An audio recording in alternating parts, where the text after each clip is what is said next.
Comment ajouter des sous-titres automatiques à vos vidéos. Donc pour faire les sous-titres automatiques, les légendes avec CapCut, c'est simple. On va dans Légendes. En fait, quand on est ici, on déplace un peu, on appuie sur Légendes. À partir de là, langue automatique. Je vous conseille de choisir la langue que vous voulez parce qu'en automatique, des fois, ça bug un peu, ça marche pas vraiment.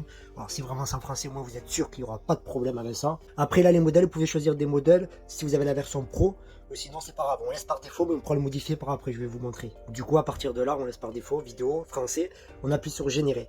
Et bien sûr, avec la version gratuite, c'est limité. Si vous avez la version payante, elle va vous faire générer des sous-titres à illimité autant que vous voulez. Du coup, maintenant, j'appuie sur générer. Génération en cours des légendes. Voilà, ça y est, les légendes ont été créées. Maintenant, on vérifie ce que ça donne. On vérifie les fautes d'orthographe. Après, on va modifier le style pour vérifier. Déjà, on vérifie les fautes d'orthographe. Comment ajouter des sous-titres automatiques pour vos vidéos? Bien sûr, avec CapCut. Voilà, imaginons qu'il y avait une faute ici. Quand on appuie sur le morceau de vidéo, en fait, c'est les écritures. En fait, on peut voir que c'est décomposé. Celle-là, elle est en entière. Et celle-là, c'est un morceau. On choisit sur le morceau et là si vraiment on veut le modifier, on appuie au milieu et à partir de là on peut rajouter par exemple des lettres ou effacer s'il y avait des fautes. Mais là vu que tout est bon, du coup ça c'est bon, on fait valider, voilà. Après les fautes ça c'est bon, après si on veut vraiment changer le style pour le personnaliser au maximum, on appuie dessus, on appuie sur le petit crayon ou alors on peut appuyer directement sur style ici en bas. On appuie sur style et à partir de là on regarde. Là c'est les modèles et que si vraiment vous avez choisi des modèles. Donc ça c'est les écritures, mais on peut laisser par défaut et là on va aller sur style. Voilà, c'est ça le plus important.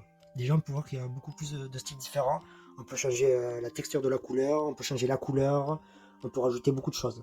Par exemple comme ça, ou même si on aurait choisi lui et que après j'aurais choisi par exemple cette couleur ou une autre couleur, en fait on a vraiment le choix quoi. Imaginons que je vais choisir le premier avec ce type de couleur. Après là on a les couleurs de marque, on peut voir si on peut rajouter les traits. Si on rajoute des traits, ça va être plus ou moins, on peut voir la différence. En fait là j'ai fait un tuto pour les titres, c'est exactement les mêmes paramètres que pour faire les titres. En fait une fois que vous avez géré les sous-titres automatiques, c'est la programmation en fait pour la configuration, la personnalisation c'est comme les titres, c'est exactement pareil. Bon imaginons qu'on veut choisir lui, après une fois que c'est bon, après ce qui nous manque c'est la taille. Voilà, pour la taille en fait on descend et c'est juste ici la taille. On peut choisir ici la taille. Voilà, après si je veux le monter, on appuie ici pour le monter un peu plus les titres. En fait quand on le lève, ça va s'appliquer automatiquement aux autres. Après on appuie sur valider ici, et là on vérifie ce que ça donne. Comment ajouter des sous-titres automatiques pour vos vidéos, bien sûr avec CapCut. Voilà.